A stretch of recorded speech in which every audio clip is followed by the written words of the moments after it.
Quando Clara acordou naquela manhã, a primeira coisa que viu foi o vestido azul pendurado na porta do guarda-roupa. Era simples, elegante, do jeito que ela gostava. Ela havia comprado aquele vestido 3 semanas antes, escondida de Rafael, imaginando a expressão dele ao vê-la pronta para o jantar de aniversário de casamento. 10 anos. Clara repetiu esse número em silêncio, ainda deitada. 10 anos desde o dia em que entrou na igreja segurando um buquê de flores brancas, acreditando que estava começando a vida mais bonita que poderia viver. 10 anos desde que Rafael segurou suas mãos diante da família inteira e prometeu amá-la na alegria e na tristeza, na saúde e na doença, todos os dias da vida deles. Naquela época, ele tinha um sorriso fácil e os olhos cheios de planos.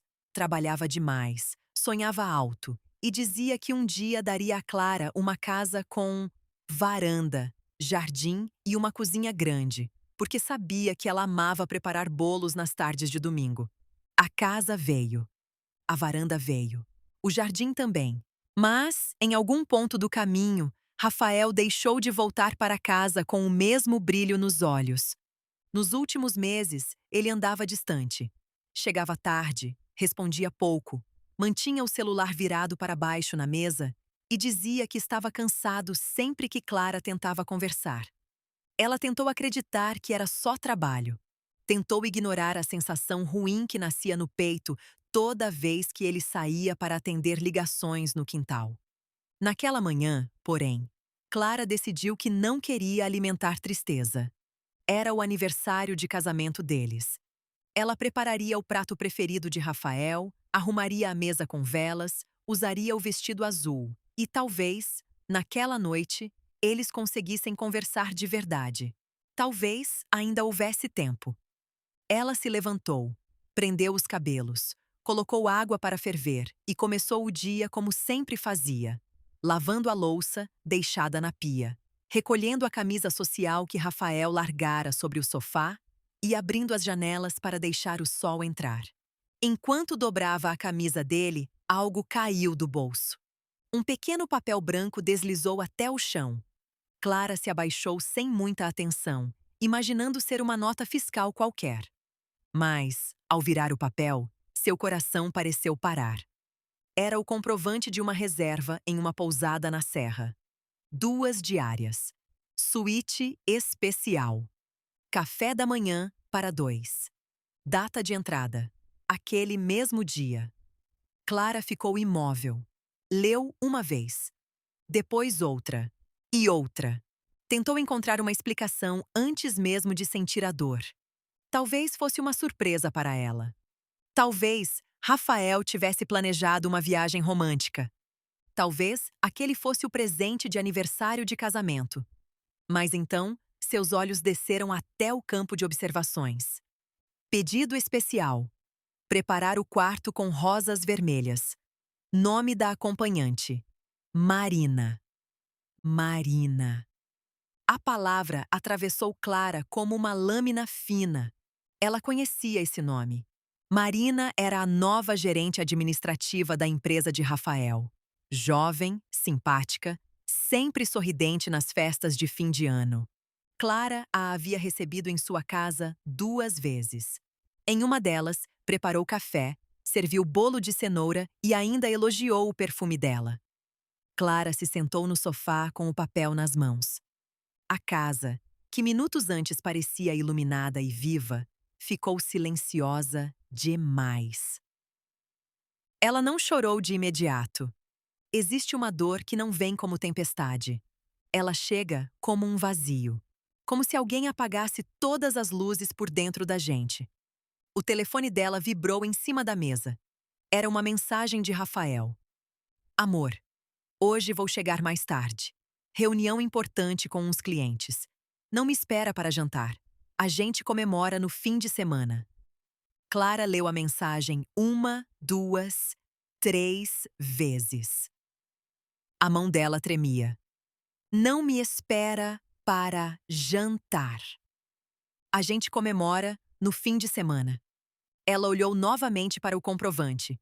Então, uma calma estranha tomou conta dela. Clara não respondeu.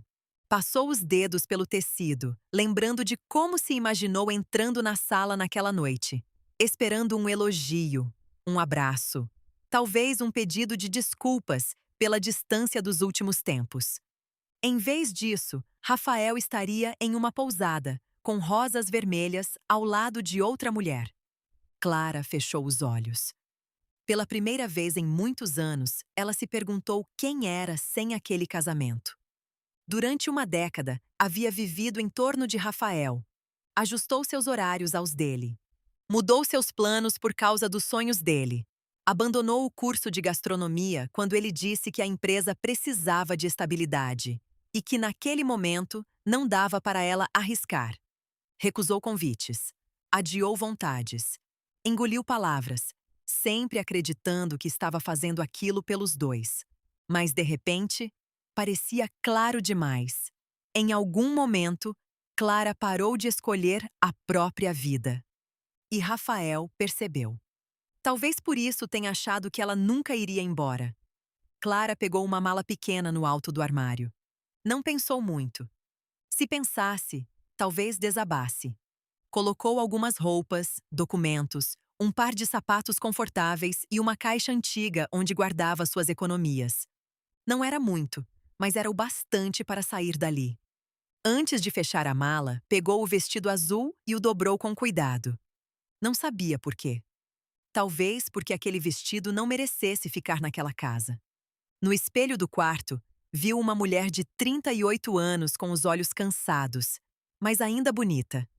Havia linhas discretas no rosto, marcas de noites mal dormidas e preocupações acumuladas. Mas havia também algo novo. Uma firmeza que ela não reconhecia. Clara pegou o celular e ligou para a única pessoa que sabia que não faria perguntas demais. Helena, sua amiga de infância. O telefone chamou 3 vezes.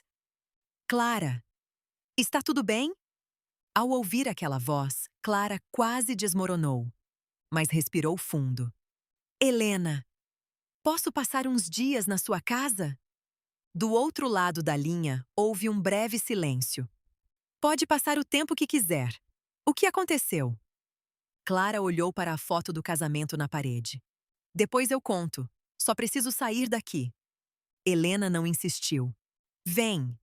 A porta está aberta. Clara desligou. Antes de ir embora, caminhou pela casa uma última vez. Passou pela cozinha, onde havia preparado tantos jantares, esperando Rafael chegar. Pela sala, onde assistiram filmes abraçados nos primeiros anos. Pelo corredor, onde, tantas vezes, ela se apoiou na parede para chorar em silêncio, depois de discussões que ele fingia não lembrar no dia seguinte. Na mesa de jantar, Clara deixou o comprovante da pousada. Ao lado, colocou a aliança. Não escreveu bilhete. Não precisava. Quando fechou a porta atrás de si, sentiu o peso da mala em uma mão e o vazio da aliança na outra. O céu estava claro. E, pela primeira vez em muito tempo, Clara não sabia para onde sua vida iria, mas sabia exatamente de onde precisava sair. Chamava-se Santa Aurora. Era o tipo de lugar onde as pessoas ainda cumprimentavam desconhecidos na rua. As padarias fechavam cedo e o sino da igreja marcava o meio-dia. Clara não visitava aquela cidade havia anos. Quando era adolescente, passava férias lá com a família de Helena, correndo pelas ruas de paralelepípedo, comendo manga no quintal e sonhando com uma vida cheia de possibilidades. Ao chegar, encontrou Helena esperando no portão. A amiga correu até ela e a abraçou antes mesmo que Clara pudesse dizer qualquer coisa. Foi nesse abraço que Clara chorou. Chorou de um jeito que não chorava havia anos. Sem pose, sem medo, sem tentar ser forte. Helena apenas assegurou.